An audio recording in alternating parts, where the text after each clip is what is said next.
Hi folks, it's Mark again up here on the Bruce, and it's August. Hopefully I'll get a bunch of these videos edited and up before Christmas. Seems like there's always something else to do than edit videos for YouTube.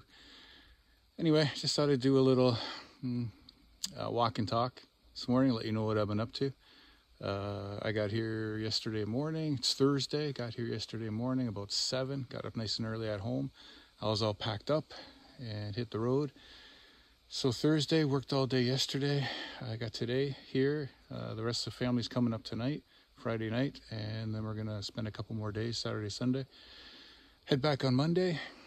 Hopefully do some kayaking and some hiking around with the family on the weekend. The summer's getting on, so it'd be nice to spend some time up here and just enjoy the area. What can I tell you about yesterday? Well, I've got a lot of wood on the property, generating a lot of wood. Clearing the spot for the house to be built. One thing that's happening is that it's just starting to turn into a nuisance, always tripping over wood piles, and I don't need it at home. I've got a lot of firewood at home that's processed and drying. We heat the house exclusively with firewood. So to drive 3.5 hours with it in the trailer to take it back home is just not good use of fuel or time. So what I've done is I've contacted a campground up here in the area, and I've got a agreement with them. I think I'm going to do my first delivery tomorrow, and they're going to buy some wood off me to resell to the campers up there. So what I did is I want to make sure that my piles, or what I'm delivering, I guess, is a full face cord. Before I came up just at home, I built some racks.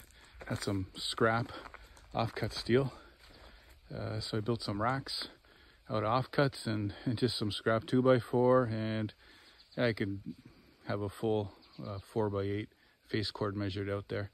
So that's the first load that's going to the campground tomorrow. Might be the only load this year, and then I'm hoping later in the fall to get up here with the splitter and split the rest of it. So I got a few more empty slots there ready to get filled up. Also, funny place up here in the northern Bruce anyway, lots of bylaws, and because I'm not a permanent resident yet, you can't get a fire permit as either to burn or to have an open fire. And I'm, quite willing to do all the steps necessary to get a building or a burning permit if I could, but because I'm not a permanent resident, that's out of the question. So what I did was, again, just with some scrap, made a couple stands, cut a barrel in half, and threw a grate over the top. And this is my way to get rid of bark and rotten wood and stuff that I just don't want kicking around that you come across when you're clearing the property. I know I got locked to acreage up here, and I can just haul it back into the bush somewhere at the four-wheeler, but I don't always have the four-wheeler up here with me. So this will serve a couple purposes. Get rid of that junk and give me a spot to cook on, and a place to sit around and put the feet up at the end of the day. So yeah, strangely enough though, you also need a permit to have a campfire in the northern Bruce. So I don't want to get into all the politics of this place. And I mean, right now I've talked about some of the other policies, and I guess bylaws is the word for it, bylaws that we have to follow for up here. And it seems like we're on the wrong side of a lot of bylaws right now because we're not permanent residents up here. So it's another thing that makes it kind of tough to enjoy your property. And I mean, we don't have a city-sized lot here. We have 100 acres, and I hope it's all worth it in the end. Even to pull a permit to have a campfire.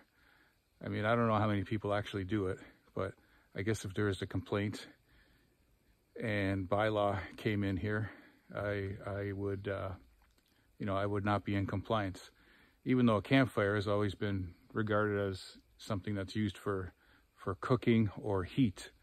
You know, I guess in those situations, if you're freezing to death or you're super hungry, you still better make your way down to the council office to get a permit before you light up the campfire. But I guess it's left up to the discretion of the bylaw officer. So if I ever have any problem, I hope I have one that shows some common sense. Anyhow, that was my rant about the Northern Bruce Peninsula and the bylaws that, you know, keep me from enjoying my property or go against common sense. Anyhow, yeah, so all this wood was kind of scattered about. Oh, there's another pile back there I've got to process. And yeah, I'm going to get it split up and stacked and drying in the fall, and that should be ready for the campers next year over in the trailer park who want to come up here and enjoy this as well. What else I can tell you? Yesterday was a long day.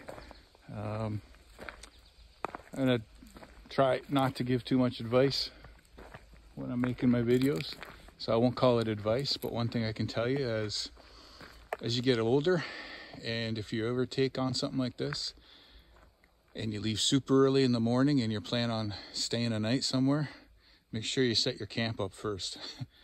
Because after getting up at 2 o'clock ish and then driving up here, getting up at 7 and working all day and then making dinner, you know, last thing you'll feel like doing physically around 8 o'clock at night is setting up a tent. So yeah, speaking of that, I shouldn't be tenting on the property. That's another bylaw. Not allowed to have a tent on your property, even though you got 100 acres and you're trying to clear a spot to build a house.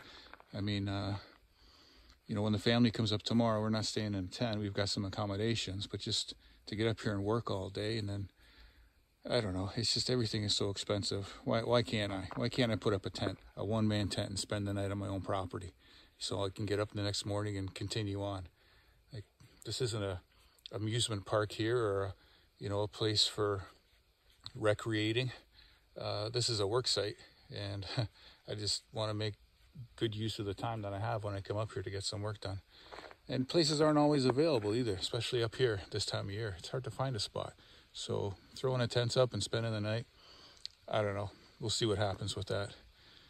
But anyhow, yeah, there's kind of the wood pile over there in my pits, another pile of wood there.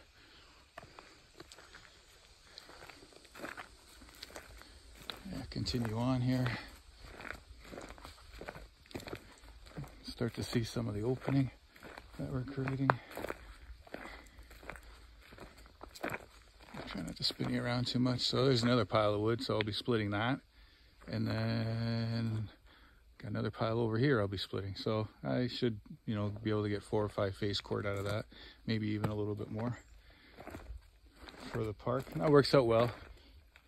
I'm just going to be selling a mixed face cords of wood. And it's not going to be a lot of money, but it's going to help, you know, pay for the fuel to get up here. And it also helps just, you know, so I'm not tripping over it all the time. Yesterday, just kind of working on a spot along the east side of the driveway. Just kind of squaring that up and taking down a few more trees. Wow, that sun is bright. Just going to duck behind here maybe. Yeah, taking down a few more trees and then just using the winch here to pull those over into this area so I can process them. So just over here, I'm using this big maple as a pull tree, and then I can get everything over here and set up another pile to be chipped. And got another little pile here to be bucked up. And yeah, from down home, probably everyone's seen these before. You can get them at Princess Auto or TSC, and it's just a simple little rig that holds your wood up in the air while you're bucking it up. So it gets it up off the ground, so you don't have to worry about rocking your chain. Lots of rocks up here in the Bruce, so I figured I'd bring that up with me and put it to use. anyhow, yeah, the winch is good. It's great. It's not a fast tool by any means. Just gives you a steady pull. Get that in there. It sits a little bit funny on the clamp that's attached to the tree, and that's probably, the tree isn't perfectly straight, and when it's sitting there, it doesn't really matter as long as it's level enough for the engine oil to allow the engine to start. And then once the capstan takes up the weight on the rope, then it just lifts itself up and it's level. So there's that guy there. Yeah, so great tool. None of this stuff that I've been cutting is super big, but it's very rocky up here. And to drag it all over to the pile where I'm gonna limb it out and buck it up, you know, over and over again. You know, sooner or later I'm gonna twist an ankle or blow out my knee. So that just makes it easier to work a longer day. That's funny, when you hit a certain age. I'm 49, and you start to feel the day's work a little bit more. So as my friend Martin says, he's 85. You know, I'll use a line that he tells me often. He says, you know, I've never been 85 before, so I don't know how it's supposed to feel. You know, I've never been 49, so I don't know what to expect. You know, am I in average shape? Am I in better shape? Am I not in as good a shape as the guy standing beside me? I don't know. But at the end of the day, I know how I feel after doing this work all day, and I am tired. I can tell you that much. So always a good night's sleep, no matter where I am.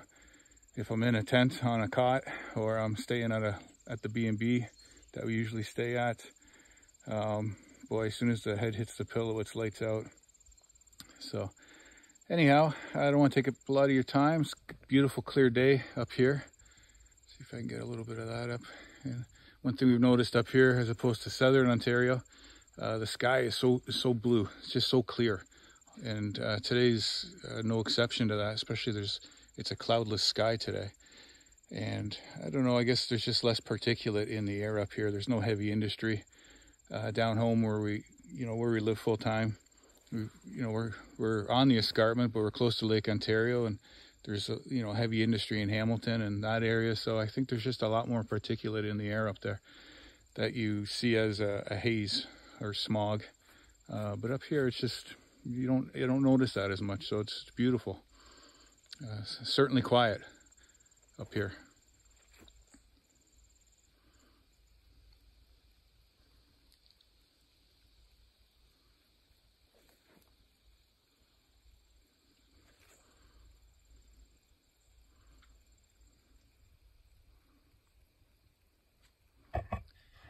Yeah, anyway, I'll try to check in a little bit later after I've done a bit more work today. Planning on getting these guys, the three amigos, 3 standing dead, probably maple. I want to get those knocked down today and dragged out of here and see what kind of condition they're in. If they're good enough for firewood, great. If not, then they're going in the pit, and that'll give the family and I a little bit of comfort tonight without a permit. Okay, talk to you later.